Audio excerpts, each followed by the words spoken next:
jërëjëf Diop monsieur le président Abdoulaye Dièye monsieur le conseiller monsieur Brin Ndiaye avec toute sa délégation, l'honorable député Maïmouna Sène avec toute sa délégation, mon ami, mon frère responsable de l'APR Ousseynou Diouf, monsieur Kane responsable des sages de Benno Bokk Yakaar, madame Mariam Diop responsable des femmes de Siggi Jotna, vraiment madame Adja Mariam Diop Silla responsable des femmes de Benno Bokk Yakaar, tous les responsables de base, femmes, hommes et jeunes, à bon rang et qualité. Je pense que nous sommes en train de sacrifier une tradition. Président Abdoulaye Dièye, je pense que bii mooy ñetteelu édition vraiment ñuy daje bu mel nii muy daje boo xam ni daje bu am solo la ndax dafa woote ni damay sargal sama militants yi di sargal sama responsable yi sargal sama sympathisants yi sargal en général la population thiessoise ndax dafa baaxoo saa yu ñu génnee ci élection comme dafay xat du mën a sol dàllam fu mu jaaroon mu jaaraat fa ndax loolu mooy yéeneem mu ne en attendant may def loolu dinaa dajale sama responsable yëpp war sargal leen wax leen ni kontaan naa ci yéen loolu nag dafa nekk lu am solo ndax nit buy liggéey waaw góor daf ko ci soxla waaye man damay laaj ndax ñun ñoo war a sargal président Abdoulaye Dièye wala moo ñu war a sargal waaw moom bu ñu ko laajee mu ne maa leen war a sargal yéen bu ñu leen laajee ngeen ni yéen a ko war a sargal man je me dis que ni moom war nañoo sargal ñun war nañ koo sargal lu tax ñun ñu war koo sargal président Abdoulaye Dièye xam nañ ni par coup de destin la duggee ci politique boo ko xamoon du kenn koo xamee ni que daf la doon nuru ni kii war na mën a defi politique mais kenn mënul mooy sa destin yàlla dugal ko ci muy def politique mu am ay valeurs yoo xam ni daf ko indaale muy koo xam ni dafa am gëm-gëm am vision am endurance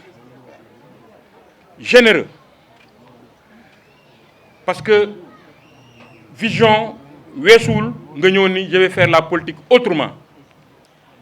mooy je vais être exclusivement au service des populations mooy dama bëgg ànd ak population bi soppi xar kanamu Thiès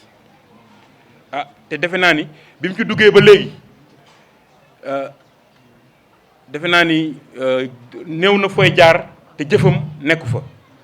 wala fooy jaar te nit ñi dégguñu jëfam donc loolu mi ngi concrétiser vision bi mu amoon bi muy dugg beneen bi muy dafa am endurance parce que boo xoolee depuis fin 2016 2017 ñu duggee ci politique ba léegi ça fait 6 ans 6 ans je ne me rappelle pas du tout 6 ans yi week-end bu ñu tëb mbaa semaine bu ñu tëb amuñu activité il est constamment sur le terrain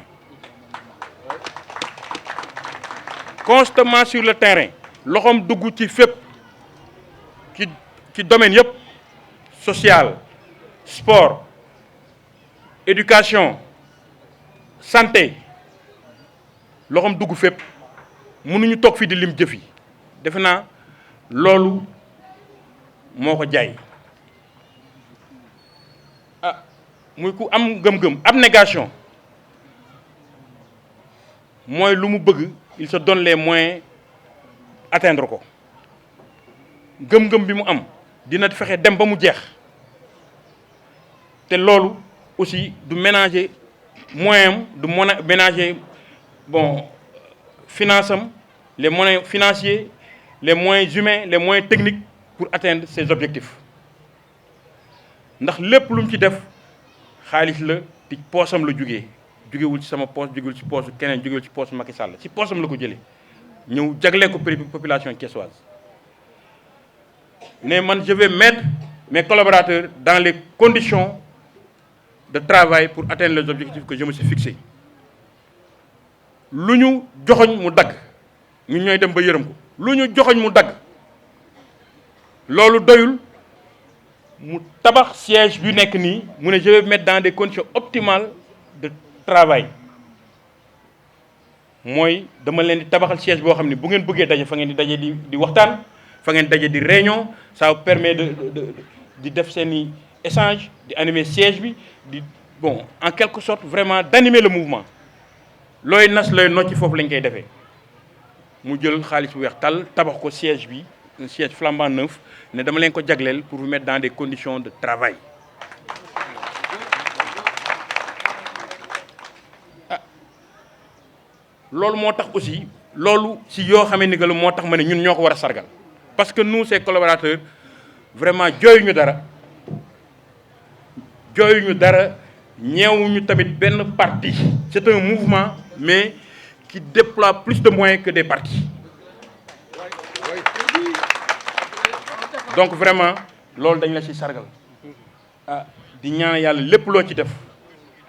liñ ci séntu yàlla defal la ko ba def lu wees sa njot loolu rek tax na ma ne ñun war nañ ko sargal mais aussi moom war nañu sargal lu tax war nañoo sargal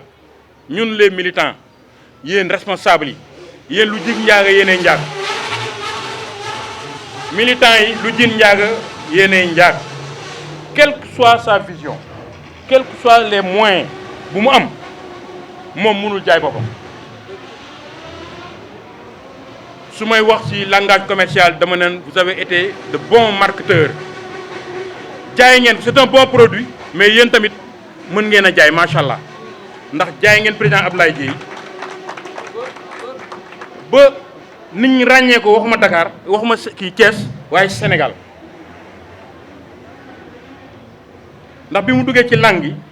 première élection yi mu def dañoo battre suñu centre loo xam ni toog nañu ay année un parti au pouvoir mosu ko gagné ñu dem deuxième élection yi dormir sur nos lauriers ñu raw ñu ne ah ndekete ñun li ñu yor dëgëragul nañu gën a góorgóorlu ah yàlla def ñu ne dañuy jublu ci élection locale yi di ñëw muy koo xam ne aussi li may wax ci am fit le 22 février samedi 22 février 2020 suñu kër Tata Mariam Diop Sylla mu organisé benn atelier dajale mouvement bi yëpp ak les sympathisants ne leen dañuy xool nan la ñuy demee ci élection yi xam nañ dinañ dem ci élection yi mais xamaguñu nan lañ ciy demee donc kooku mi ngi prévoir lu ñëwagul boobu nag coow bëri na ci ñii di ko woo di wax yëpp mais xam nañ ni mën nga am popularité mais am na foo xam ni pour ñu jox la cër bi ñu la war a jox il faut que popularité boobu nga traduire ko en poids électoral moo tax tu avais une bonne vision tu avais pris une belle décision d'aller vers les élections locales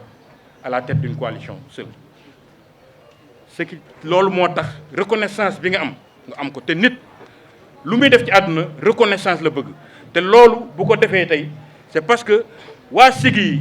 les militants de Siggi l'ont rendu attractif ba ay nit gis ko wóolu ko ne ko nañu ñëw former autour de toi une coalition kóolute boobu bu amee parce que militants Siggi ñoo ko dox ñoo ko xamale à travers la presse xamale ko à travers les coins et les recoins de Thiès donc yayoo ngeen sargal bi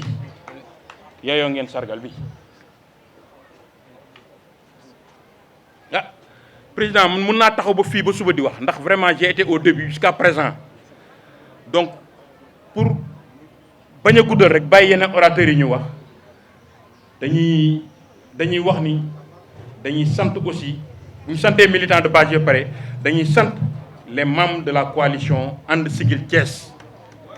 ñi nga xamee ne que ñoom ñëpp ñoo ñëwoon wóolu le président Abdoulaye Dièye ne ko yaay nekk suñu candidat ñu ànd vers les élections yàlla def ñu am ci ndam laay wax parce que 10 300 voix au niveau de Thiès c'est pas donné à n'importe qui te secours looloo tax ñu am reconnaissance le président de la République mu woo ko wax ak moom loolu tax sa loolu dafa am solo ndax nit lu muy liggéey reconnaissance la ci bëgg. Ça a été dur, ça a été long, mais au final nous sommes tous satisfaits parce que ton travail est reconnu par la plus haute autorité du pays. loolu def tamit président Idriss Seck déplacé wu ba ñëw ba këram seet ci ko. Idriss Seck n'est pas n'importe qui dans ce pays oui kilifa gu mag la liggéey waaram bay waaram fii ci Thiès vraiment donc vraiment encore une fois waa Siggi waa coalition bi dama leen di wax ni liggéey bi day soog a commencé liggéey bi day soog a commencé ñi ngi dem vers des élections législatives dama bëgg ñu summi mbaxane yeeg chemise vert blanc yi sol marron beige bi wàcc sur le terrain en delluwaat ci coalition àndo ak Benno Bokk Yaakaar au soir du 31 juillet yàlla may ñu ndam lu loo xamee ni que nag ndam li moom laam-laame ma ko mais ndam avec la manière vraiment di encore sargal ñi nga xamee ni que investir nañ la ci liste bi muy notre frère Cheikh Gaye honorable Maïmouna Sène ak ñeneen ñoom Abdou Mbow ñoom ñëpp vraiment encore une fois pour ne pas être long président maa ngi leen nuyu yéen ñëpp di leen sant asalaamaaleykum wa rahmatulah. ñu ngi nuyu ñëpp góor ak jigéen mag ak ndaw également di magnifier la forte mobilisation di ngeen xam ni vous êtes venu répondre à l'appel du président Abdoulaye Dièye parce que nag dama koy faral di wax lu ma Siggi yor nag ginnaaw Abdoulaye Dièye moo ñu gënal Guinée bu ko mën di doon parce qu'on a cheminé ensemble avec lui. On a découvert un homme politique qui a révolutionné le terrain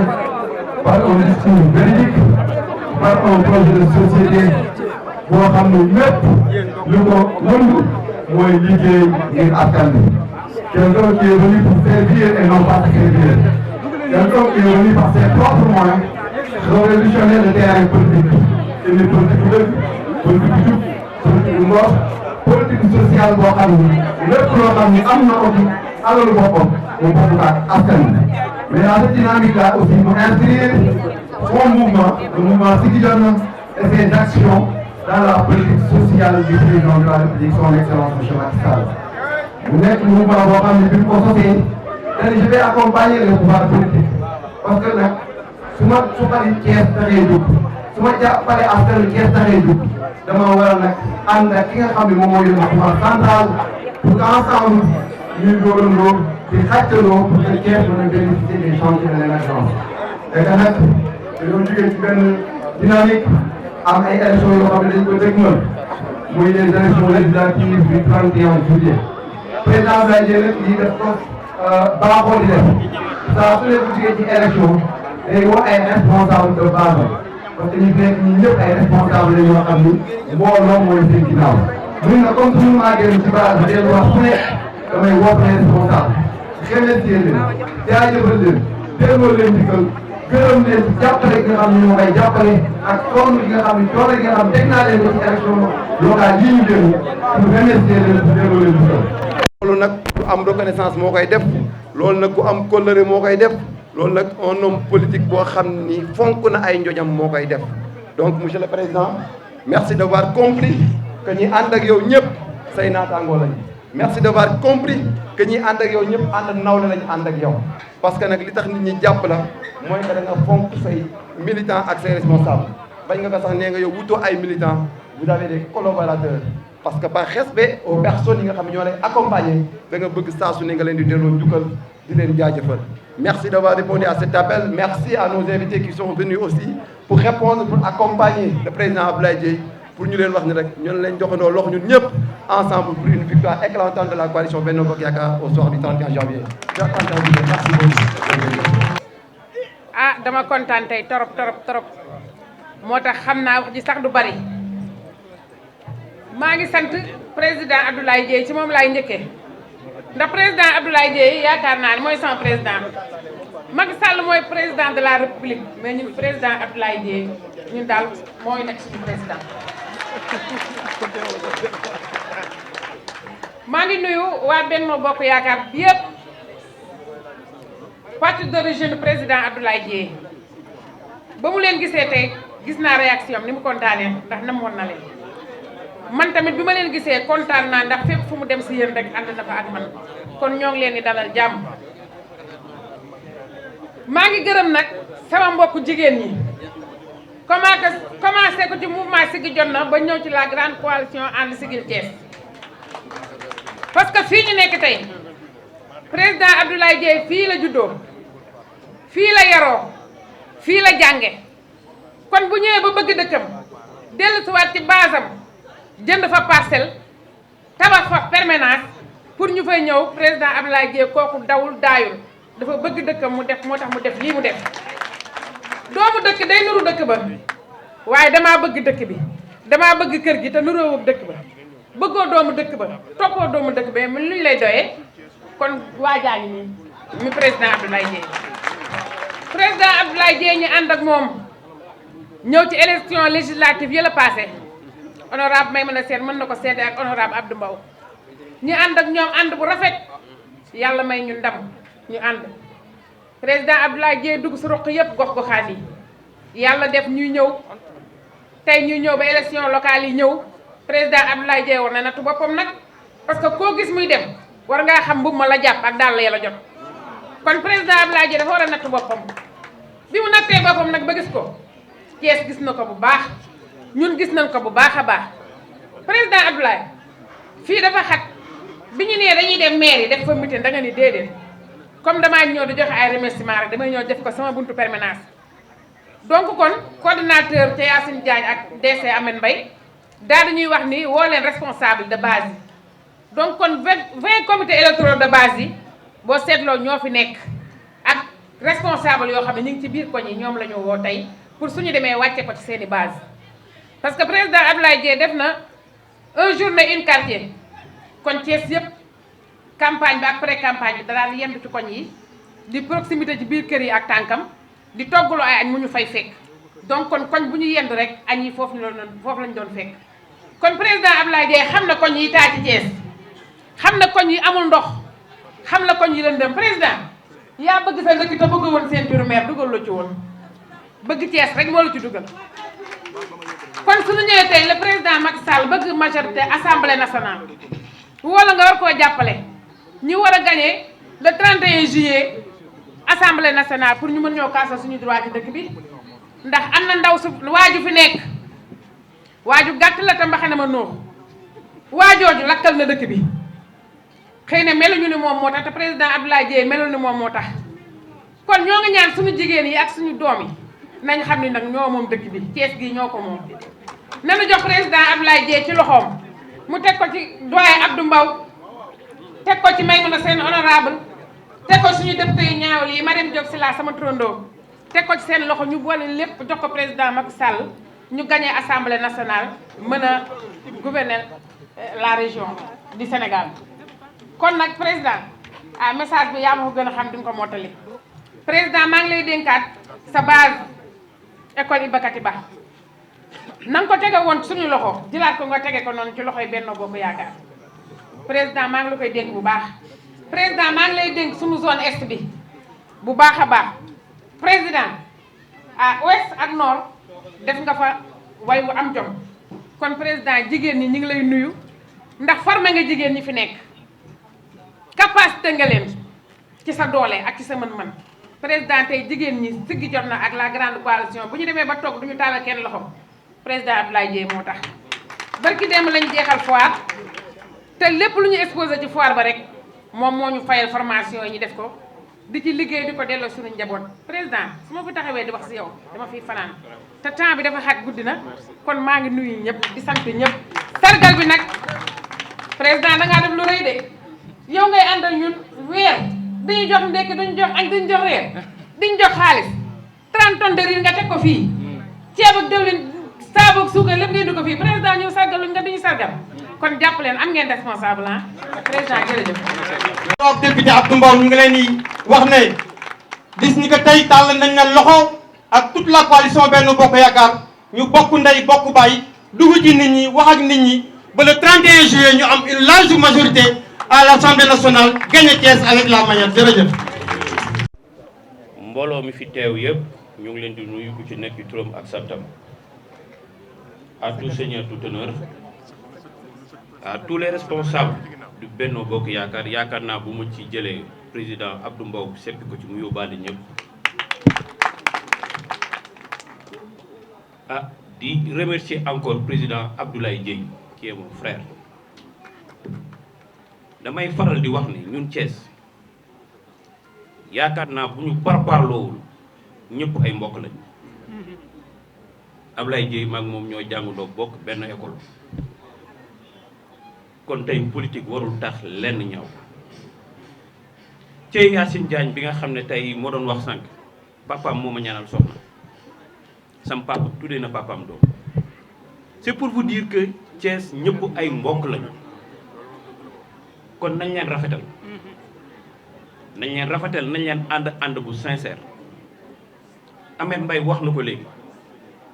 ne tàllal nañ lépp loxo président Abdoulaye monsieur le maire Marème Diop honorable Cheikh honorable Maymouna yéen ñëpp comme ni ko Ahmed waxee tàllal nañ ñëpp loxo pour une large victoire du Benno Bokk Yaakaar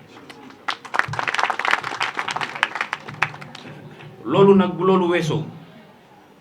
kàddu gu di gudd ndax li ci ëpp solo wax nañ ko message bi lenn la ñun Thiès dañoo soxla ndam loo amul benn werante ndax nag ba ñuy ànd ak président Macky Sall boobu ba tey à chaque fois bu ñu waree am ndam seytaan yi dugg ñu jaxase suñuy xel ba ñu féewiru loolu nag dafa dakk tey bu ñu demee ba président Idrissa Seck lu kenn yaakaarul woon ñëw jox loxo président Macky Sall ne ko nañ ànd yaakaar naa fii ñu toll ci Sénégal comme ni ko Ameth waxee dëkk bi tàngul lool ñu dem ba mu am ñenn ña nga xam ne ay xale yu yaree du ko man sànq bi ma xoolee benn vidéo Assane Diouf naan bu ko sëñ Mountakha ak sëñ Mbaye Sy ñaanee du leen may sama yaram dafa daw waa xale yooyu bu ñu juumee bu ñu jël dëkk bi fan la Sénégal jëm mu war leen a jaral nag lu mu leen jaral mu jaral ñu lu ko raw ngir ñu jëlaat suñu dëkk teg ko ci loxo yu wóor ndax nag suñu Sénégal gi kenn du ko foowee kenn du ko parparloo rawatina fii ñu toll président Macky Sall liggéey fi liggéey bu am solo ñu gis projet yi di dox président Macky Sall nekk njëriñu Sénégal mais njëriñu Afrique fu ñu demee ba tubaab yi àdduna wërngël képp leadership am kenn waranteetu ko fu mu dem taxaw rek la fa ay problème barki Dembo Ndiaye lu jógee Russie lijjanti fa problème mu àdduna waxuma problème mu Sénégal mais problème mu àdduna blé bi teewoon a génn fexe na ba blé bi génn kooku yaakaar naa waruñu ko caaxaane kooku bu ne élection yi dama ko fonk nañ leen ko fonkale jàppale ko ngir yàlla may ko ndam bu ko defee Sénégal jëm kanam te la ma waxoon rek lu mu leen jaral ñi nga xam ne dañoo bëgg a yàq mu jaral ñu ko raw ngir ñu defaraat suñu dëkk maa ngi leen di sant di leen gërëm wasalaam jërëjëf. mbokk yi asalaamaaleykum wa rahmatullah wa taala wa barakatu. ñu ngi nuyu ku fi nekk ci turam ak ci santam di baal ñëpp ak di baalu ñëpp ak yal na yàlla boole jéggal yal na yàlla dàqal saytaane yal na yàlla def yiw ci jataay bii mbooloo mi ni mu sakkane macha allah yal na ci yàlla def barke. wax ji nag du gudd waxi cant rek lay doon ak ngërëm di wax ni li nu war na wax lépp Ahmed Mbaye wax na ko ñun dañ fi ñëw sànq ni ko Diop waxee taxawal fi Idrissa Seck nga xamante ni mooy président parti Rewmi bokk ci la coalition Benno Bokk Yaakaar le président Macky Sall dénk ko lim ko dénk ci Thiès ñëpp à l'unanimité ñi bokk ci coalition bi rafetlu ko muy parti bu mu doon kon bu fi taxawul tey su ma taxawee ni damay wax ci kàddoom defe naa ni war nañ ko mën a nungu képp bu xam Pape Diop. Ablaye sa frère mi ngi lay nuyu bu baax defe naa ni doxal na tànkam ñëw ba ci yow dugg ak yow ci néeg tëjoo ak yow ci néeg wax ak yow loolu doy na. ma jàpp ni nga defaat délégation ànd ak ñi nga war a ànd ak ñëpp dem ba Sibeer ba mu recevoir leen kon dama bëgg ñu delloo si waat xel yi dama bëgg ñu xam ni tam politique bi buñ ko def caaxaan man du ma caaxaan ci politique ku nekk xam na ni man su takk dàll yi jotee ak takk jiin bi defe naa ni ku ma xool may caravane di nga xam ni doo xàmmee sax kan mooy Pape Diop parce que du ma kaf ci liggéey bi ñi may àndal 100% yi ànd ngeen xam nañ bu baax li may wax kon dama bëgg ñu ñëpp ñu jóg taxaw ci lii nga xamante ne tam mooy li xew ci réew mi dafa jar ku nekk jóg taxaw parce que nag bu ñu gisee li xew ci réew mi actuellement dafa jar responsable bu nekk nag jóg taxaw al freiné ko parce que nag li ñu naan trop c'est trop réew mi jikko yaa ngi yàqu te bu ñu yàqoo suñu njaboot gi fu ñu jëm donte ñun suñu wàll macha allah sant yàlla waaye nag njaboot gi war nañ leen a fexe ba li yàqu ci ñoom rek ñu war a doy nañu sëkk taxaw defaraat ko loolu moo war a nag bu ñuy politique it nañ ko jël au sérieux li xew ci réew mi ku ne xam na ko xam naa du fi xaj di développé mais dama bëgg a dellu si xel yi rek ni leen nag kii xew la tey dañ koy sant bu baax di ko gërëm ragal péete day xañ a wërsëg man du ragal mu péete Abdoulaye sama xarit la sama rakk la sama xarit la sama rakk la avant parce que nag li ñu naan nañuy rafetal diggante yi parce que frère am laa njëkk a xam aux États-Unis en 85 muy Pape Dieye muy sama xarit ma xam ko bu baax ñu dëkkan man ak moom ci benn couloir bi ñu dëkkee kon ma séq ak moom lu bari kon bu ñu demee ba politique ci élection municipale yi la ñu séq relation yooyu lii nga xamante ni amal na ci élection municipale dama koy leeral mu baax parce que ni man nëbbuma kenn ginaaru kenn nenu ma lu ma nekk dama ci nekk bi yàlla defee am ci sama njaboot ku nekk da nga am njaboot te ku dem ba kuy contrôler sa njaboot rek amoo njaboot dama njaboot am ci xale yoo xamante ni ànd am lu leen métti ñu ànd ni dañuy ànd ak Ablaye Dieye bi ne dañuy ànd ak mooy wax naa guddi wax bëccëg bi ma waxee seeni raison tam dama leen koy nungul ñu dem ànd ak moom ba yàlla dogal li mu dogal kon kooku vraiment man duñ fi nekk di développé yu bari mais ku wax loolu rek xam ni junj doy na borom xel man du ma waxantu damay lancer rek nag appel fii nga xamante ne la nekk tey ci commune est parce que nag 3 communes la mais nag li ma naan je m'engage donc xamante ni nag dama koy ànd wax ni bu àndee ak dogalu yàlla commune est mun ñu fee nekk le président Abdou Mbow toog nii ñoom Maodo Malick li fi nekk ci ay Tanor Grand Siré Dia ñoom Ablaye Dieye bi ngeen wax ak ñeneen tous les responsables de réew mi nekk fi bon donc ni ngeen ak man kon ak man bon damay jàpp ni kon xel war na dal bu ñu boolee àndandoo joxente loxo Abdou dama lay rassurer ni la le jour si bu nu yàlla dimbalee mais wax dëgg yàlla balay 4 heures suñu xel war naa mën a dal nañ wax dëgg bu ñu waxantee dëgg bu ñu dépendre ci ay Macky Sall bu ñu dépendre ci ay Idrissa Seck parce que ay responsable lañu grand Kayta vraiment suñu doyen nga grand Ousseynou nañ leen jóg déjà après tabaski ñu jéem a xam nu ñuy tege suñu feuille de route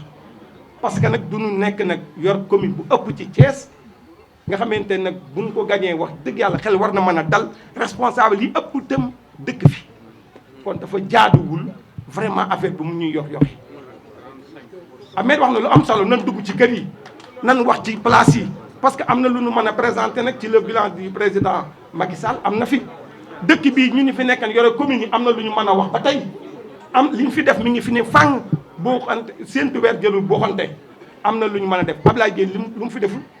bi mu fi nekkee ak naga ni yaa ngi dégg donc président Abdou nañu waxtaan ñun ñëpp joxante loxo vraiment commune Thiès Est man li ma wóor mooy ñu ngi engagé wu que ni le soir du 31 incha allah rabbi dinañ am victoire bu écrasante bu neexee yàlla ak yoon dëgg loolu nag ay wax mayewu ko liggéeyu koy maye di nuyu ñi nga xamante ni tam di leen ñaanal yàlla honorable député Cheikh Gueye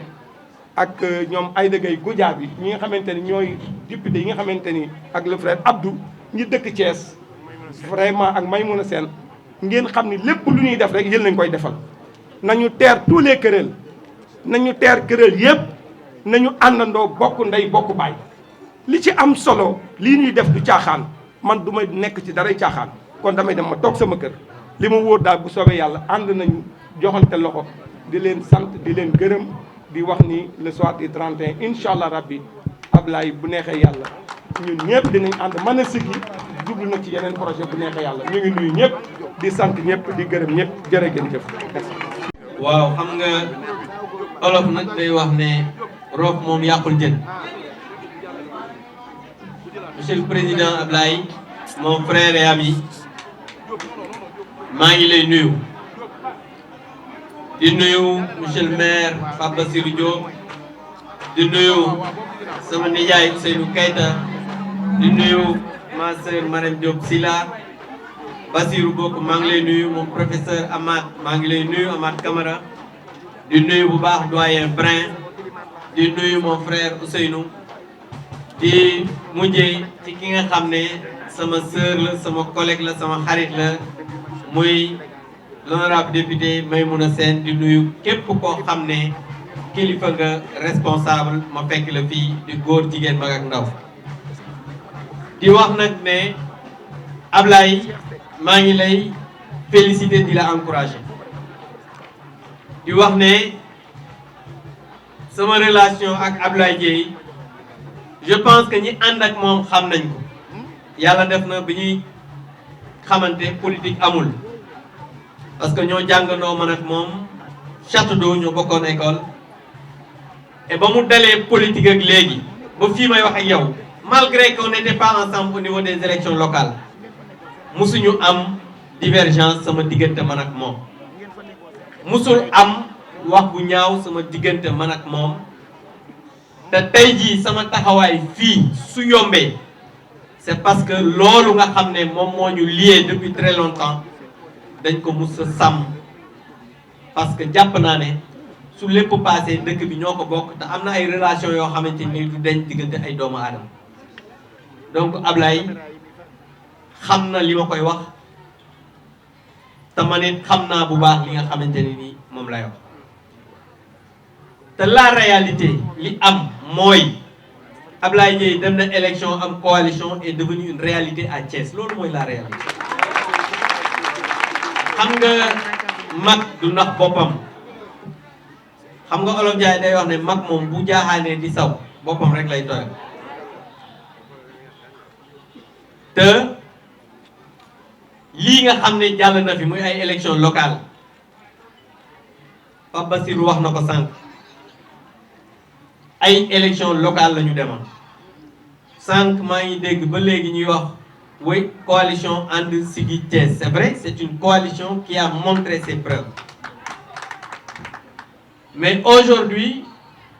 sànq am na kuy wax ma ne Ablaye mu ne way bi mu nekkoon sa famille d'origine ma ne ko musu cee génn musul génn Benno Bokk Yaakaar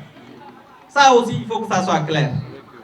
parce que moom élection yi ñuy dem yi passé am na ñoo xam ne APR la ñu nekkoon dem ci biir listam te mosuñoo génn APR je peux citer Mamadou Mbaye bi nga xam ne membre fondateur APR la ba léegi mi ngi APR donc ce qui veut dire que ñoom mosuñoo génn Benno Bokk Yaakaar mais dañoo dem vers les élections nawetaan la comme ni ñu koy waxee nawetaan nag ku ne da ngay xeexal sa gox parce que ñun ñi nga xam ne ñoo dëkk Diamaguène sax am na bokk jom talal gi ak Diamaguène suñu carte d'identité ñun ñëpp Diamaguène ci nekk waaye bu mat su jotee waa Diamaguène la ñuy faral waa bokk jom faral bokk jom waa talal gi faral waa talal suñu paree ñëwaat ci koñ loolu mooy mbir mi fi am lépp dafa am fi mu toll nii li fi am mooy Benno Bokk Yaakaar moo soxla majorité ñun ñëpp ñu ngi ci biir et loolu il faut que les gens le comprennent il faut que nit ñi xam ne politique bi dafa am noo xam ne noonu lay doxee parce que dafa am jamono buñ ci tollee ku nekk da ngay toog xool ne man lii laa jàpp ne mën na Ablaye dafa jàppoon ne ak And Siggi Thiès noonu la mën a defaree fii ci dëkk bi man ma jàpp ne Benno Bokk Yaakaar moo gën ku ne dem ci la nga dem ba ñu paree ñun ñëpp on est revenu xam ne li nga xam ne moom moo ñor moom mooy président Macky Sall am une stabilité pour que ce pays mën a dem de l'avant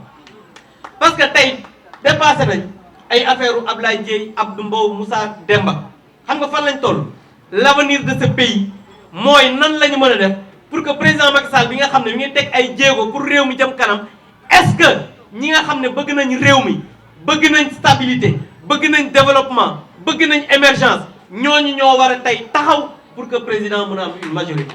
te Ablaye Dièye ci ñooñu la bokk. mais am ñoo xam ne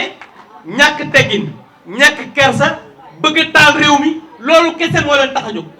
et je pense que il faut que les gens le comprennent tey jii wax ji nekkuñu fi pour ay wut ay ndomba tànk ak yeneen la preuve élection législative yi Ablaye Dièye du ci falu parce que bokku ci benn liste. buy falu di am peut-être Maïmouna Sène ciy falu man mi ak peut-être ñeneen Augustin mi nga xam ne mooy tête de liste foofu laa waroon commencer parce que su ma ñëwee fii moom ci boppam moo ne maintenant gaaw ñëw teew parce que Ablaye Dièye bu organiser moom mi nga xam ne mooy suñu kilifa ñun ñëpp muy Augustin Tine moo fi waroon njëkk mais présentement dafa nekk ci ay yitte am ay nit ñu muy recevoir mu ne maintenant gaaw ñëw pour nit ñi xam ne ñun ñëpp ñoo bokk ci li ñuy nekk. li may wax nii nag am na ñu ko mën a seede imam dem mi ngi fii fa la jóge tase naa fa ak moom Diop mii fa la ñu tase présentement li ñuy def nii loolu lay def fa mu nekk. ku ne dafa nekk war a nekk ci waar yi ñu élargir yëf yi parce que ku ne xaj nga ci séntu asamaan jarul buuxante donc nit ñi nañu xam lan mooy enjeu élection yii lan mooy gagner avec la manière à Thiès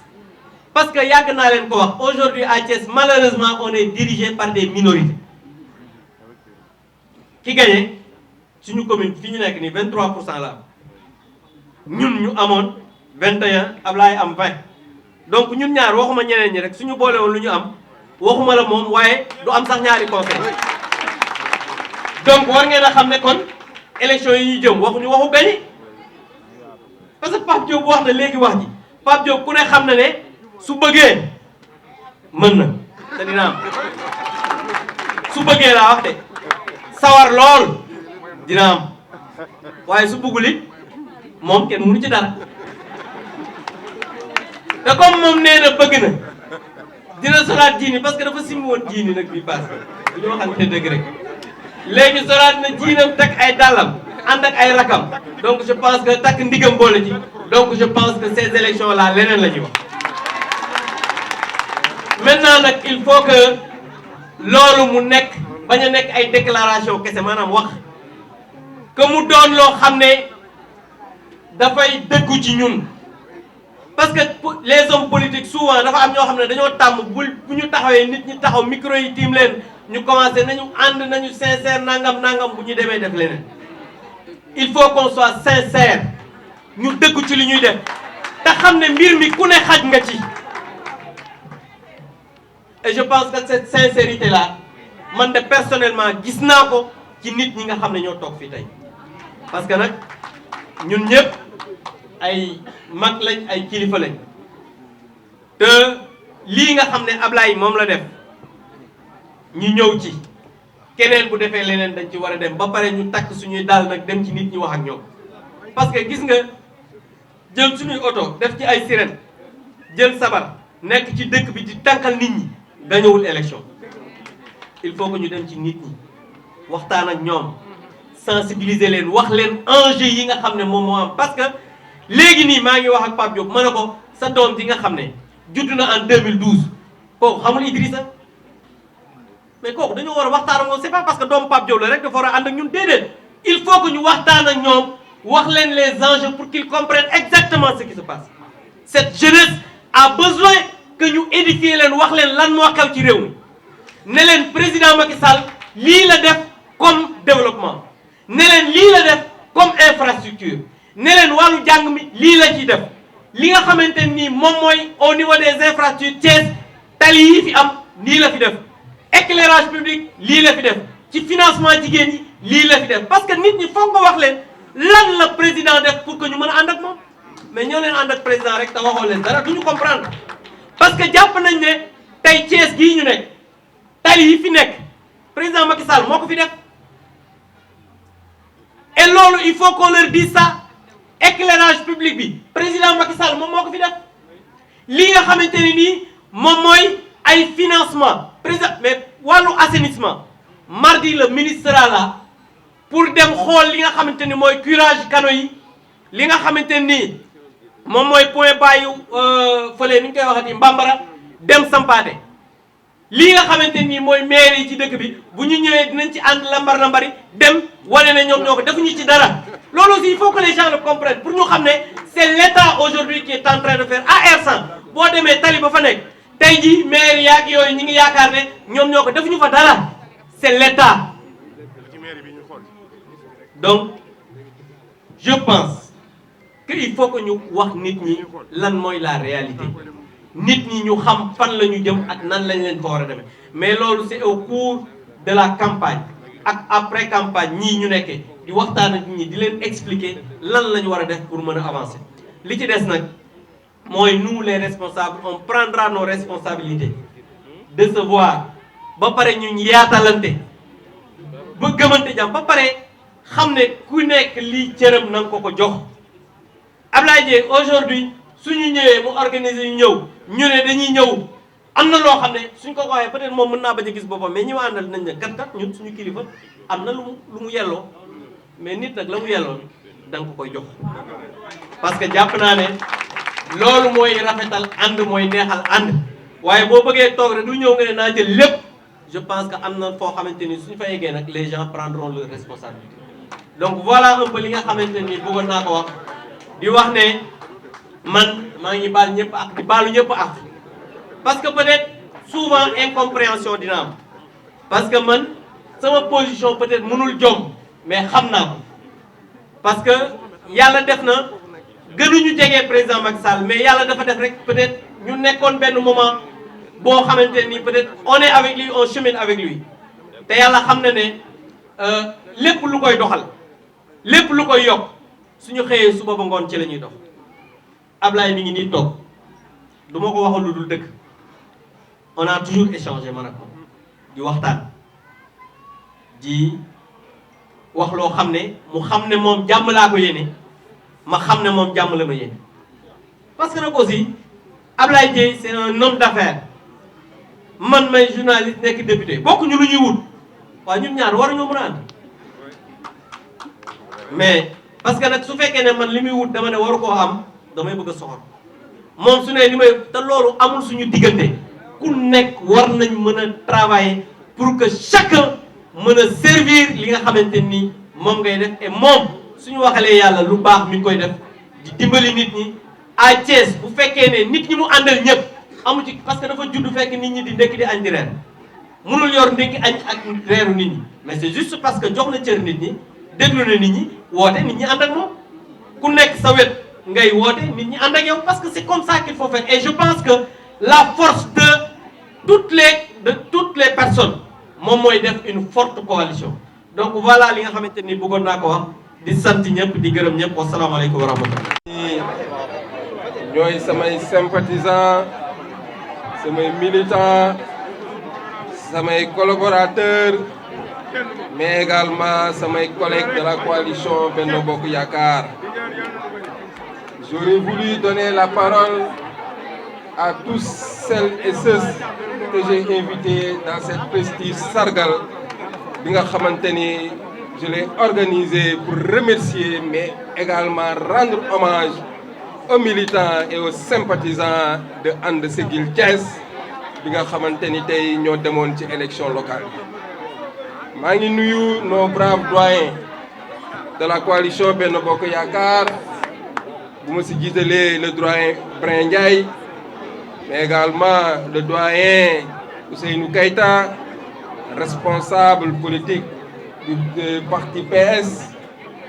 nekk également responsable fii ci commune Thiès Est ñu ngi koy nuyu bu baax di ko jox wàccuwaayam nuyu suñu doyen Cheikh Kane de l'AFP également nuyu le professeur Amar Camara nekk suñu xarit nekk suñu mag mais également nekk suñu professeur bi nga xamante ni jàngal sama soxna donc doyen ñu ngi lay remercier bu baax di kontaan bu baax ci teewaay bi ndax soo wootee say kilifa ñëw teew ci donc cela veut dire que am na considération boo xamante ni am nañ ko ci yow ci liggéey bi nga xamante ni yaa ngi koy liggéey fii ci Thiès donc mes frères mes grands doyens ñu ngi leen di sant bu baax ci teewaay bi nga xamante ni teew ngeen ko fi Également remercier cette brave dame, Madame Marème Diop Silla, responsable collège des femmes de Sunouyaï, une femme très dynamique, une femme très engagée derrière le président de la République, le président Macky Sall. Nous, l'honneur aux femmes, honorable député Maïmouna Sène. Moom damay faral toujours di ko wax ma ne ko Maïmouna bi nga tudd moo tax nga neex ma moo tax ma bëgg la moo tax yow loo dugg rek ndam da ciy am donc tey amuñu naatable ni élection yi dañ koy gagné et tu vas retrouver ta chaise d'honorable député incha allah parce que tey mën na ni honneur aux femmes ndax le président de la République son excellence Macky Sall dafa jël jigéen mu jiital ko pour mu diriger tête de liste nationale madame Aminata Touré. Je pense que ça aussi il faut le rappeler jigéen ñi am na cër boo xamante ne le président Macky Sall jox na leen ko. Hormis la parité jël na tête de liste nationale def ko jigéen muy madame Mimi Touré donc di ko ñaanal yàlla li nga xamante ni responsabilité yi nga xamante ni jox nañ ko ko pour mu diriger liste nationale bi. ànd seeg sama sœur Maïmouna Sène ak yeneen député yi ak sunu yaay Aïda Gueye Goudiaby donc tey je pense que ni tey l'honneur est à la femme donc ñu ngi leen di ñaanal mais également di leen accompagner mission bi nga xamante ni moom lañ teg ci seen loxo pour que ñu mën a gagner largement je dis largement ndax gagner moom kenn naatable wu ko mais xam nañ ni largement la ñu bëgg a gagner nuyu mon frère. Mon ami wax na ko parce que nit danga koy séddale jikko bërki démb dama doon doxantu ci Champs-Élysées dama voyagé woon maa ngi doog a ñëw may am benn centre commercial muy dugg am kuy yuuxu sama tur Ablaye Ablaye Ablaye ma tourné muy sama frère honorable député Abdou Mbow muy wane ni man ak moom li ñu sekk du politique on a cheminé ensemble bokk école bokk fépp foo xamante ni mës nañ fa taxaw mësuñu réeroo nag ci dara mësuñu réeroo ci dara lépp loo xamante ni sumb nañ ko ci wàllu politique waxtaan nañ ci toog nañ foo xamante ni kenn duñu fa fekk am na milieu yoo xamante ni bu ñu bëggee gisante man ak moom kese ñooy toog ñu waxtaan. wax na ko nag léegi politique nag dafa am mbapat bañ doon nag mbapat ñii taxawee nañ fële ñii taxawee fële ñii di sànni ay xeer fii ñii di sànni ay xeer fële. mais loolu du woon dara lu dul rek wane suñu bopp wane ni kat le président Abdoulaye Dièye am na lu mu représenté fii ci Thiès ndax tak légitimité populaire yomb na lool président Abdoulaye Dièye daa baax président Abdoulaye Dièye mu ngi dimbali jigéen ñi mu ngi dimbali jeunesse bi am na ñu topp si gannaawam mais loolu lan moo koy matérialiser c'est les élections locales donc loolu rek a tax ñu ne kat Thiès kat lu ñu fi mbubbu rek. tubéy lañ fi ak dàll ak mbaxane ak lépp lañ fi moo tax ñu dem ci suñu bannière bopp coalition ànd Siggil Thiès dem ba am 10 300 voix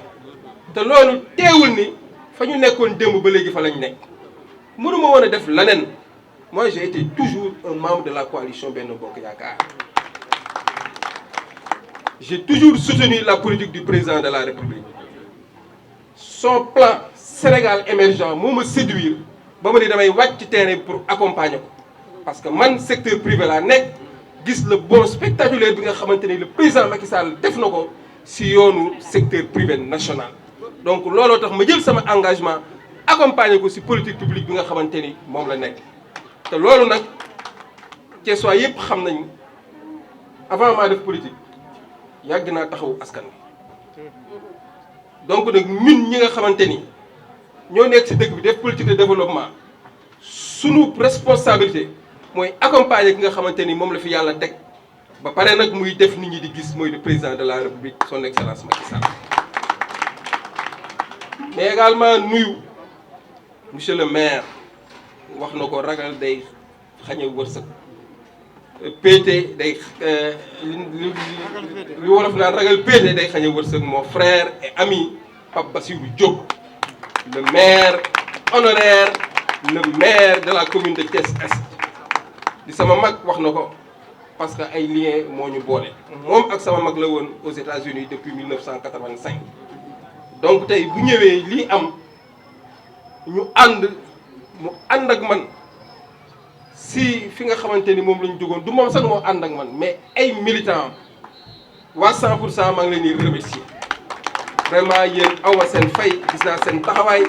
élection yi bu neexee élection yi bu xumbee gis nañ seen taxawaay mais également ñi nga xamante ni ñëpp àndoon nañ le président le maire Pape Bassirou Diop ñu ngi leen di remercier di leen féliciter kontaan nañ si yéen encore une fois de plus monsieur le maire sa engagement ci Thiès ñëpp xam nañ ko discours bi nga fi jël c'est un discours pragmatique ku la xam ni tu es pragmatique fekk nga nag naar si guuxum soow man it je suis un homme d'action un homme de terrain un homme qui veut des résultats résultats yooyu xam naa ne tey bu ñu àndee te ànd nañ ba pare parce que fii tey man nekkuma ci liste Pape Bassirou Diop nekkul ci liste Abdou Mbow moom député la à vie moom kenn wax moom ñu dugal ko ñàkk dugal moom député la à vie loolu la yàlla def dañ ko koy nangul donc nag tey li ñu mën a wax mooy Thiès Est bii war nañ ko téye donc je pense que ni je vous appelle à la cohabitation à la concertation mais aussi ñu booloo nekk benn yëkkatundoo dóorandoo booloo nekk benn moom kenn waxatu ko parce que ñun ñëpp ku nekk dafa yéene sa morom jàmm yéene ji ñu am mooy stabilité Sénégal moo tax ñu ñëw taxaw bëgg majorité du ay parparloo parce que fii ñaari camp moo fi am le camp de la continuité et le camp de la rupture rupture ci lan am na ñoo xam dañuy rupture c'est parce que bañeel parce que man je suis catégorique am na ñoo xamante ni bañ gumba tëxlu ne président Macky Sall baaxul rek loolu moo leen tax a jóg c'est le camp de la rupture ñoom rupture boobu la ñu bëgg a teg mais rupture boo koy teg da ngay am projet de société da ngay am cohérence ci sa démarche donc cohérence boobu ci démarche yi gisuñu ko ci nga xamante ni ñuy opposition bi donc nag ñun duñu xaste duñu xuloo duñu xeex mais dinañ dem ci askan bi wax leen ni nañu moytu manipulation bi nañu moytu jaxase xel yi nañu moytu ñi nga xamante ni ñu ngi leen naan réew mi doxul ñi nga xamante ni ñu ngi naan réew mi tàkk na bërki démb laa jógee bitim réew gis ni seen litre gasoil mu ngi ci 2,50 €, 1200 francs et quelques gasoil te fii ba léegi le président Macky Sall a maintenu le prix à 675 francs je sais pas 600 et quelques. Donc il faut que ñu am raison garder xam ni prix ni muy yokkee c'est pas le président Macky Sall malgré que rek il fait des efforts parce que tey waroon na yokk prix gasoil parce que dafa xam ne su ko yokkee chauffeur si yokk transport bi askan bi yuuxu ne président Macky Sall dëkk bi doxul donc tey nañu am raison garder xam ni cette crise là c'est une crise mondiale crise économique bi gis nañ fi Covid 19 moo njëkk a ñëw jaxase réew mi lëmbër réew mi avant ñoo teg ay réformes ay programmes pour mën ko atténuer guerre Russie ñëw donc tey je pense que ni askan wi nañu xam ni président Macky Sall jéego yi mu teg ngir développer dëkk bi ngir jàppale jigéen ñi ngir jàppale jeunesse bi jéego yooyu dañ ko war a continuer moo tax ma ni dañu war a choisir le camp de la continuité pour une majorité écrasante au soir du 31 juillet. sant sama frère Ousseynou Diouf qui est mon frère qui est mon ami on a fait l'école primaire ensemble te ba léegi ñooy ànd du ñu réeroo ci dara wax nañ ko des fois position day am mais mosuñoo réeroo ci dara un jeune très dynamique très constant mais très endurant au niveau de la coalition Benno Bokk Yaakaar donc Ousseynou ñu ngi lay féliciter lu ma mës a xewle ñëw nga Ousseynou bu ma ko woowoon ne ko sax tey damay am ñaari nit yu may war a recevoir dama bëgg nga ñëw du dagg yëppam ñëw c'est mon ami c'est mon frère encore une fois de plus ñu ngi lay remercier di la féliciter jàmbaar nga au niveau de la commune de Thiès Ouest jàmbaar nga ci coalition Benno Bokk Yaakaar mais également jàmbaar nga ci APR mais surtout jàmbaar nga ci jigéen ñi Ousseynou boo xamee c'est l'ami des femmes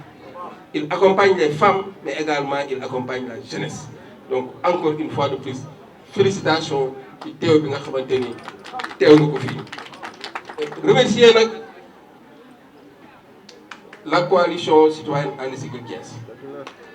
je pense que ni tey su ma demee ba taxaw fii ba tey am 10 300 voix ce n'est pas seulement Abdoulaye Dièye ou bien son mouvement Siggi Jotna dafa am ñoo xamante ni ñoo gëm sama projet de société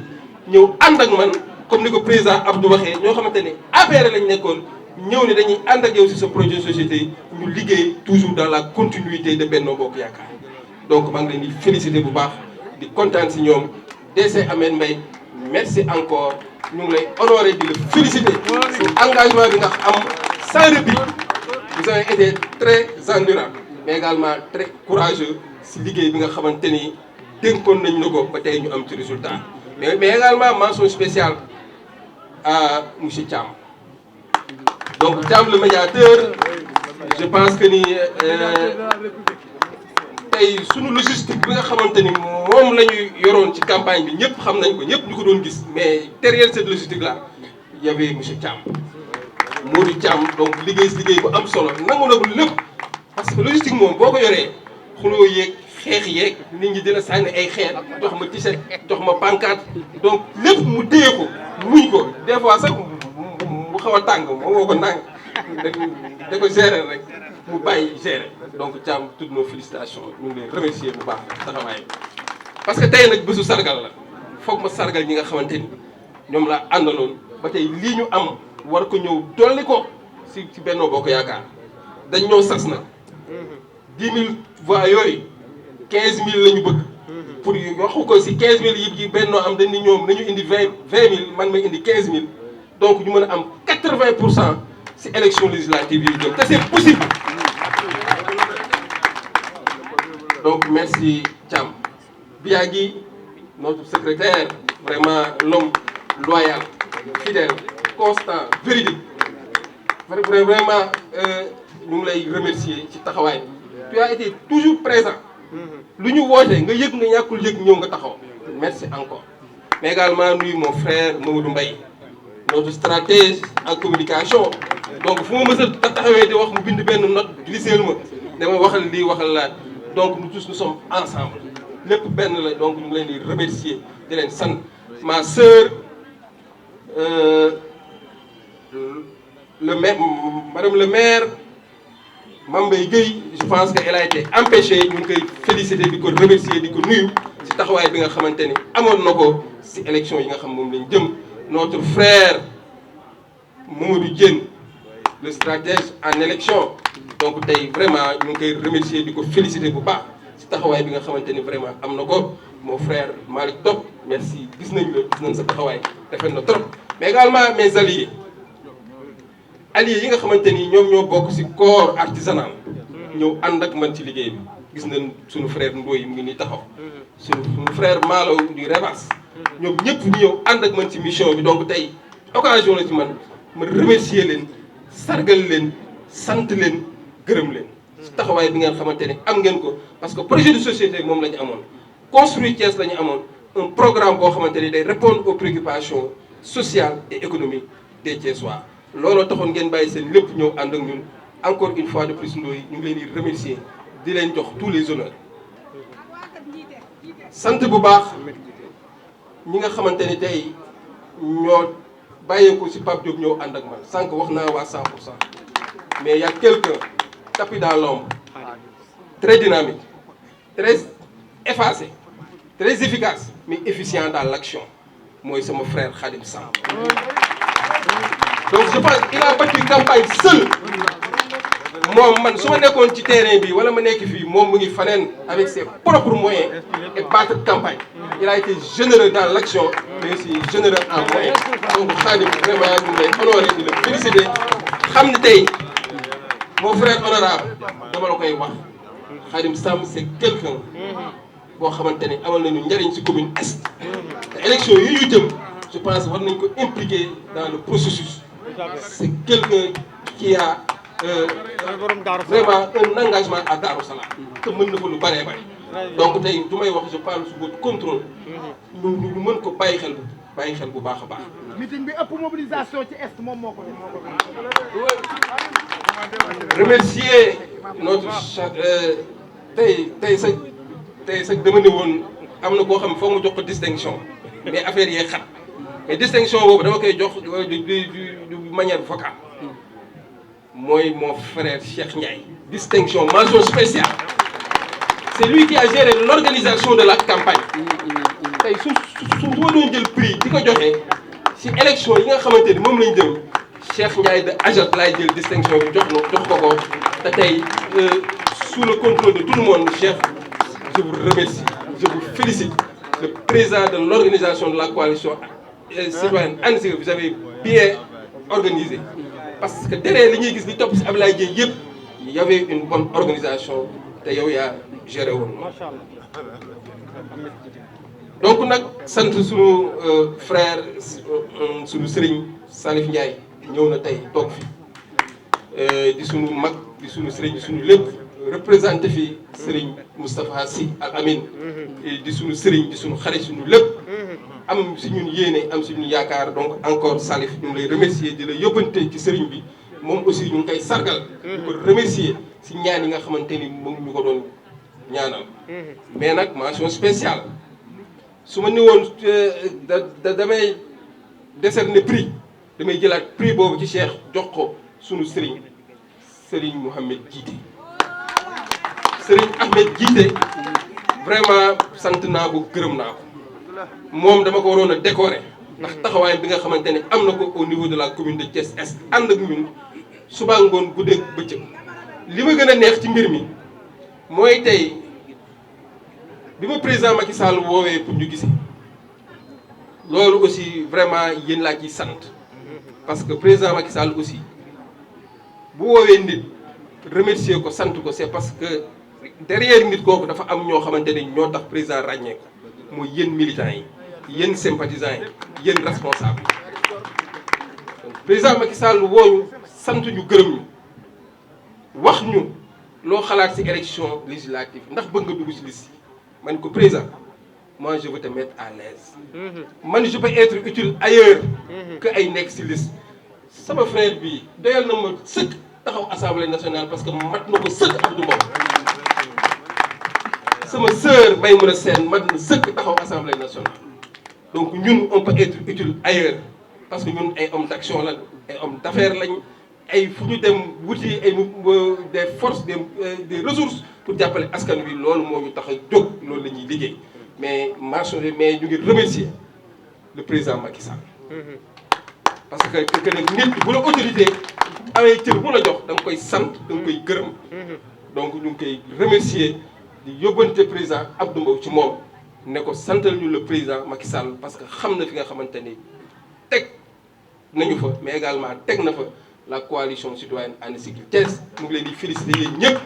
jigéen ñi jeunesse bi ndaw ñi de la République man loolu laa comprendre tey enjeu bi moom laa comprendre tey pour ne élection yi damay battre campagne pour que président Macky Sall mën a gagner c'est une question de stabilité c'est une question de patriotisme bëgg sa réew Idrissa Seck bi dëkk bi taree Covid-19 am dëkk bi jaxasoo si la bàyyi teer ay këralam waa Thiès nañu comprendre Thiès nañu comprendre que le président Idrissa Seck a fait le bon choix et le bon choix c'est la continuité c'est accompagner le président Macky Sall pour que mu mën a continuer son projet bi nga xamante ni moom la am fii ci réew donc ñu ngi sant le président Idrissa Seck jox nañu cër jox nañu considération le président Pape Diop wax na ko sànq président Idrissa Seck bu déplacé woo tànkam ñëw ba sama kër tëjoog man tête à tête waxtaan ak man c'est parce que am na considération boo xamante ni jox nañu ko donc ñu ngi koy delloo ñu ko di ko wax ni ñu ngi ci gannaawam ànd ak moom liggéey ndax yaakaar bi président Macky Sall am ci moom ba ñu mën a gagner largement élection législative yi dinañ ci ànd ak moom teg ay stratégie wàcc ci terrain bi ngir nga mën a gagner élection yi donc ñu ngi sant bu baax di gërëm ñëpp mais nag ñi may sant mooy di terminer ci militants yi d'abord nit ki kat booy jóg da nga njëkk sant sa famille donc maa ngi sant sama famille bi nga xamante ni tey ñoo ma permettre ma dugg ci politique ñoo ma jàppale ñoo ma yiir ñoo ma aar sama yaay maa ngi koy sant bu baax Adja Maymouna Ndiaye maa ngi sant samay frère ñu ngi nii toog ci sama gannaaw Sanor mu ngi fii Xila mu ngi fii ils ont été toujours avec moi ci campagne électorale durant tout le processus. tapis dans l'ombre di liggéey bu am solo bi nga xamante ni ñu ngi koy def. wax ngeen ko sànq ngeen remercier El Hadj Mor Dieye. moom je pense que ñëpp gisuñu ko mais la logistique bi nga xamante ni yëpp moo ko doon jël di ko jox sama frère Thiam. donc ñooñu c'est ma famille. nit ki nag booy santal bay ci say wewu tànk donc sant naa leen bu baax a baax. remercier leen remercier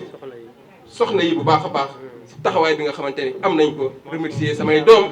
parce que it c'est pas facile ngay bàyyi sa njaboot ñu nekk Ndakaaru toog lu yàgg te duñ la gis mais ñoom comprendre nañ ma bu baax donc ñu ngi leen di sant bu baax di leen gërëm mais également sant notre vénéré cher Serigne Modou Kara qui a été très généreux jël le coordonnateur de son parti Lamine Sène notre mandataire bu jox ñu ko ñu ànd ak moom liggéey je pense tey campagne bi bu neexee en son et en tambour je pense que ce sont les talibés de Serigne Modou Kara jiital si jëwriñ Moustapha vraiment ñu ngi koy sant bu baax di ko gërëm di kontaan bu baax ci moom mention spéciale aux femmes nag mooy waxee femme de la coalition citoyenne ànd si Thiès sunu yaay Adja Maymouna Diop mu ngi nii toog di sunu yaay doo xamante ni liggéey bu am solo def na ko fële ci Cité Lamy donc ñu ngi lay remercier di la féliciter bu baax a baax remercier femmes yi nga xamante ne ñoo nekk ci gox-goxaat yi ñëpp gis naa leen su ma doon lim fii damay juum mais ñi nga xamante ni tey dañoo góorgóorlu ba gagné seen centre de vote donc ñooñu vraiment awma seen fay madame Camara à Cité Senghor Loti Gueye à Balabé donc tey mais nag mention spéciale à la zone DVF ñi nga xamante ni tey mooy sama kër donc Kiba Katiba maa ngi leen di sant di leen gërëm yéen également gungumaan yi bu m'avez accompagné yéen communicateurs traditionnels yi si yéen laay mujjee Diop maa ngi ñëw ci yéen maa ngi ñëw ci yéen donc sant naa leen bu baax a baax gërëm naa leen responsables yi maa ngi leen di sant quand je parle des responsables des femmes su ma limee damay juum mais tey man maa leen di sargal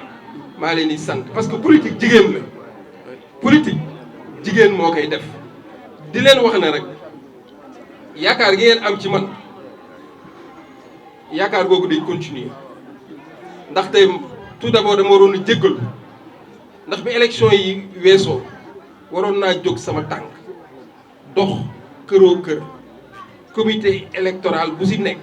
dem seet leen waxtaan ak yéen rencontrer responsable des femmes rencontrer sages rencontrer responsable des jeunes waxtaan ak ñoom donc ku si nekk waroon naa dem delloo lu njukkal sant la gërëm la mais jamono moo xat ba ñëpp xam ni dama am ay responsabilités professionnelles yoo xamante ni kat mënuma ko bàyyi des fois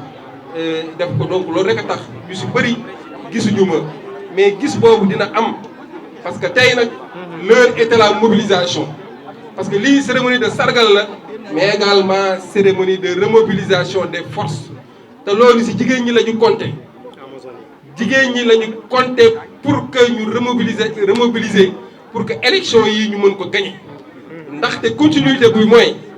seen financement yi seen capacitation bi parce que tey président Abdoulaye Dièye la mu doon wax dayul ba léegi banque municipale bi nga xamante ni bëgg naa ko créer pour les femmes loolu c'est une réalité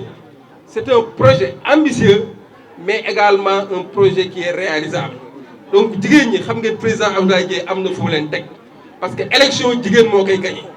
permanence baa ngi nii dañ koo def pour jigéen ñi mais également dañ koo def pour jeunesse bi donc ñu ngi leen di wax wàccaat leen ci base bi wax ak nit ñi sensibiliser leen wax leen ni ki gën ci Sénégal mooy le président Macky Sall ñi nga xamante ni saaga ak wax ndax su dul noonu moo leen tax a jóg pour détourner conscience sénégalais yi ñooñu yéen jigéen ñi yéen a ko mën a faj parce que yéen a yor kër yi parce que bu ñuy wax jeunesse yéen a jur xale yi fukk lañu am rek parce que dañuy dégg teel ne damm na parce que tey c'est la politique des réseaux sociaux rek moo fi am ku am WhatsApp wala am Instagram wala am TikTok foofu ngay defee sa politique te am na ñoo xamante ni dañoo investir les réseaux sociaux pour di yàq pour di calomnier pour di def spéculation te loolu je pense que ni duñ ko nangu politique dox la ak wax ak jëf te ñun dinañ àndandoo ak suñu coalition dugg ci kër yi wax ak nit ñi dugg ci néeg yi wax ak nit ñi toog ci kaw lal yi wax ak nit ñi wax leen ni le meilleur pour le Sénégal mooy le président de la République mooy le président Macky Sall donc sant naa leen gërëm naa leen kontaan naa bu baax a baax a baax Adja Marème maa ngi lay remercier su ma jaaree ci sa tur nuyu naa jigéen ñëpp nuyu les femmes de Aiglon gis naa leen fii ñëw nañ taxaw ànd ak man ñi nga xamante ni ñoo àndoon ak suñu yaay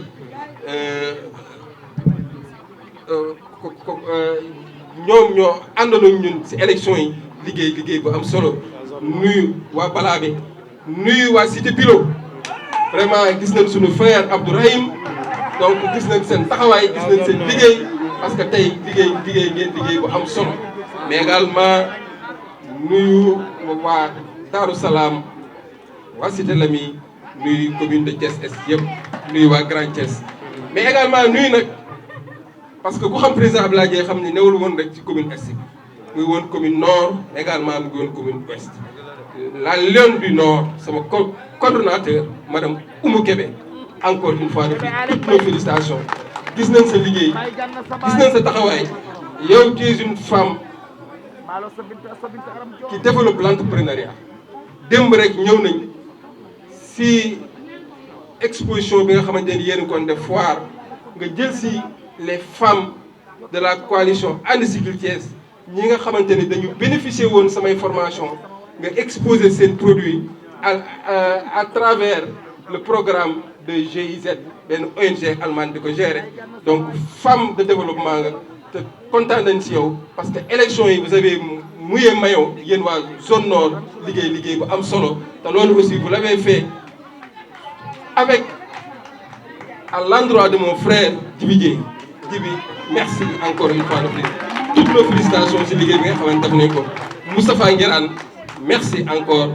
vous avez eu à faire un travail extraordinaire au niveau de la commune de Thiès Est mais également nuyu la commune de Thiès Ouest bi nga xamante ni tey notre frère docteur Sarr moo fa nekkoon en passant maa ngi koy nuyu di ko féliciter bu baax mais également nuyu mon frère Ousmane Diop bi nga xamante ni vraiment aussi ànd na ñoom si élection locale yi nga xamante ni moom lañ defoon nuyu les sages de Ziguinchor muy notre frère le doyen Camara mais également le doyen Pape Sey Gueye di sant ñëpp di gërëm ñëpp di wax ni rek fi ñu jëm xam ngeen ko mobilisation la ñu war a taxawee dañoo jëm ci élection législative yi benn constance rek moo fi am mooy jox majorité le président Macky Sall parce que ku am majorité yaay tax projet yi nga xamante ni moom nga yor pour réew mi mën a dox donc nag di wax ni wàccaat leen ci kër yi ñu ànd ak ndoog suñu frères yi di nekk coalition Benno Bokk Yaakaar liggéey ngir Thiès mën a jëm kanam parce que le président Idrissa Seck am na cër boo xamante ni jox nañu ko am na si ñun yaakaar le président Abdou Mbow am na cër bu mu jox am na yaakaar bu mu jox notre frère le maire Pape Bassirou Diop am na cër bu ñu am na yaakaar bu ñu te loolu man yéen laa ci yaakaar parce que bu ñu ma wóoloo ne da ngaa war a ñëw ànd ak ñun man mënuma dara du man rek maay dugg ci kër yi di waxtaan ak ñoom mais yéen samay militants yéen samay sympathisants yéen samay responsables yéen samay collaborateurs gën leen taxaw ñu teer suñu kër yi nag bàyyi parparloo bu yaatal parce que ñi bëgg président Abdoulaye Dièye bari na donc ñëw leen ñu àndandoo ñu liggéey fu may terminer nag mooy remercier sama koñ parce que aussi nit bay si say wewu tànk waa bayal xuja baja ñi nga xamante ni tey ñoo ànd ak man ba démb nekkul woon dara jàppale ma ba tey mu mën a taxaw fii te foofu su ma fa jaaree damay remercier waa Rasta gis nañ fi la présidente bi Nguuju ak notre frère Bassirou Dem donc taxaw ngeen ànd ngeen man jàppale ma ba tey fii si DBF ñu mën fi am une majorité te majorité boobu nag dama bëgg mu yokk majorité bi ñu am fii ci Thiès Est le frère Pape Diop jël na engagement man Abdoulaye Dièye jël naa engagement le frère Abdou Mbow jël na engagement également xam naa le frère Maodo Malick Mbaye noonu la jëlee engagement nos charges yi nekk fii noonu lañ jëlee engagement pour ñu mën a am une large victoire pour que le président Macky Sall puisse continuer le travail bi nga xamante ni moom la def pour l'intérêt du Sénégal maa ngi sant ñëpp di gërëm ñëpp asalaamaaleykum wa rahmatulah